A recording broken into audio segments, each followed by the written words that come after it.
Welcome back to our flatworm series. Hi, I'm Christopher. In the last video, we built the big sorting rule. Don't memorize first, sort first.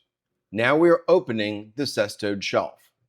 Remember, the name cestode arises from the word for Aphrodite's belt or girdle, a useful image for these ribbon-like tapeworms. Their central pattern is simple enough to fit on a bumper sticker, although I wouldn't recommend putting it on your car. Adult here, larva stage there. Exposure explains the bridge. The adult tapeworm lives and reaches sexual maturity in the definitive host. For most cestodes emphasized here, that means that an adult is attached to the intestinal tract, producing eggs or gravid proglottids that leave the host in the feces or around the perineum. When you hear definitive host, ask one question first. Where is the adult living and reproducing? Not where is the most dramatic lesion, where is the adult? That question helps keep the life cycle organized. In the classic indirect cycles emphasized here, the intermediate host carries the larval or metacestode stage. Metacestode is an umbrella term, but the larva can take several forms. A cysticercus contains one invaginated scolex in a fluid-filled cyst. A cysticercoid is a compact form commonly found in arthropods. A cianurus has multiple scoleces arising from one cyst wall. A hydatid cyst can produce brood capsules, many protoscoleces, and daughter cysts. These can become massive. A stroblocercus has a scolex followed by elongated segmented strobila. These stages develop in livestock, prey, or small arthropod hosts. The definitive host is typically infected by eating the intermediate host or its infected tissues. So now ask two questions.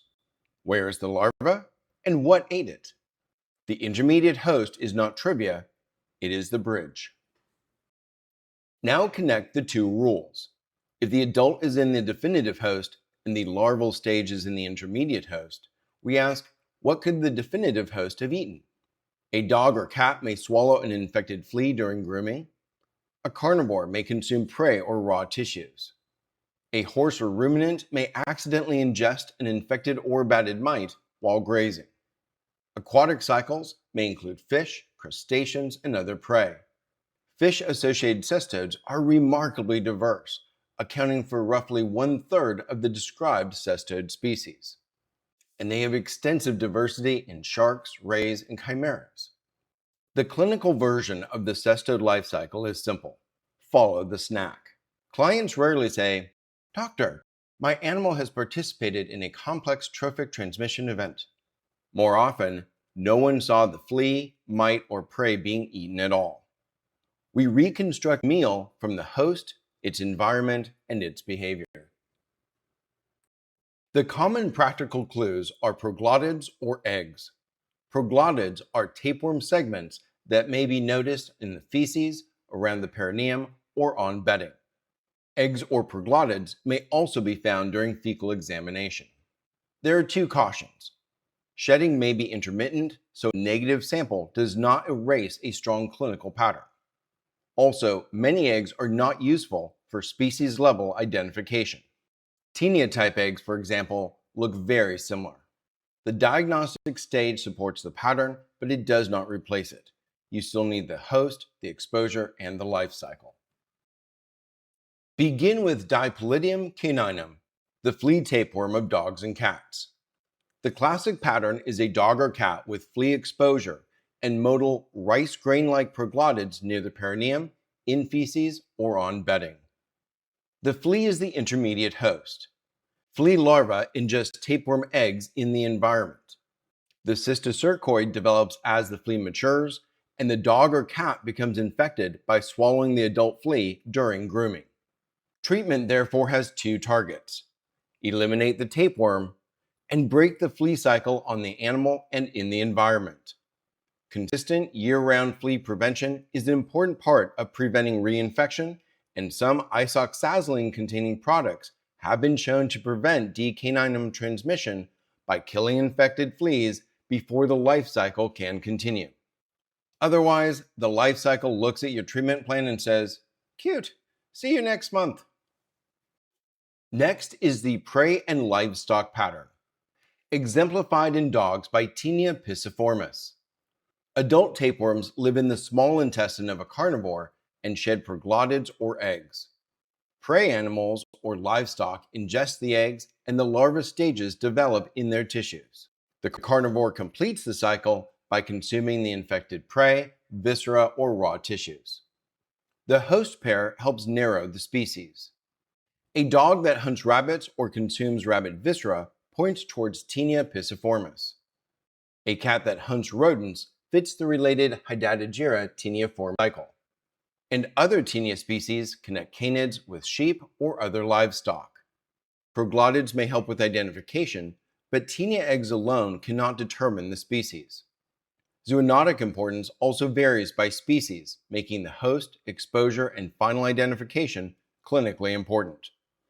The organizing pattern is carnivore adult, prey or livestock larva, and infection through tissues.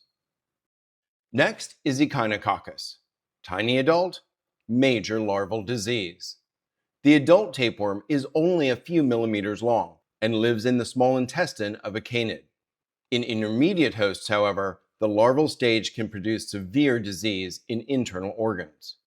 Echinococcus granulosus follows the classic dog and ungulate pattern, often involving sheep, and causes cystic echinococcosis, or hydatid disease.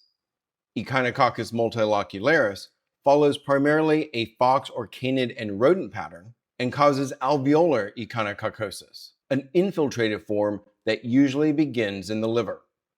Canids acquire adult tapeworms by eating infected viscera or prey. Humans enter the cycle at a different point. They ingest eggs shed in canid feces and become accidental intermediate hosts. That difference is the public health hinge. Tiny adult, big consequences. It's the parasite version of a small email that ruins your afternoon. Next is the pasture-mite pattern. Horses and ruminants become infected by accidentally ingesting or batted mites while grazing. The mite carries the cysticercoid stage. In horses, think Anoplocephala perfeolata, which commonly clusters around the ileocecal junction and can be associated with colic. In ruminants, especially younger animals, think Monesia species.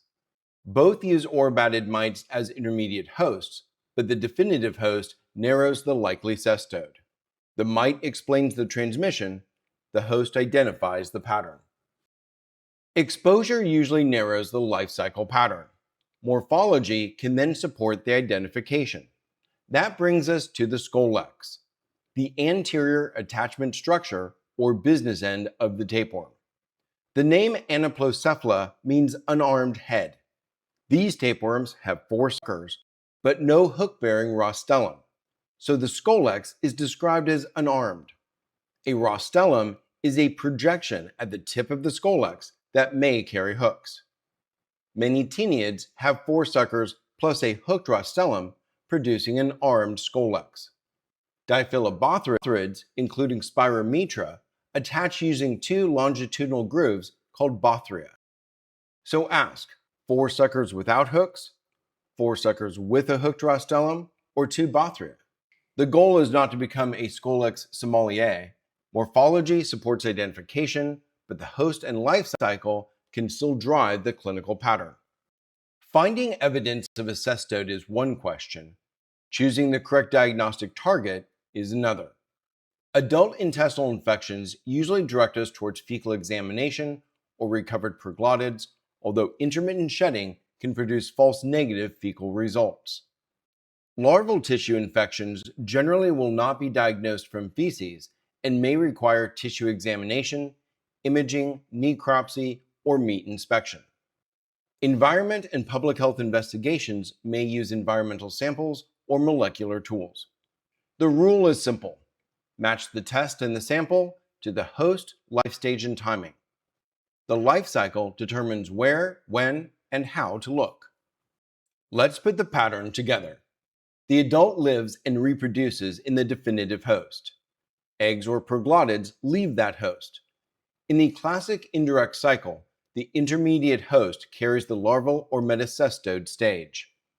The definitive host is usually infected by ingesting that host or its tissues. The diagnostic clue then supports the biological pattern.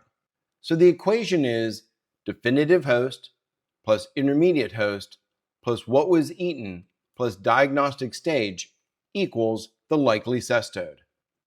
Adult here, larval stage there. Exposure explains the bridge. In the next video, we will apply this logic to companion animal cestode shelf. Prey, fleas, and proglottids. And one very useful question. What did the dog or cat swallow?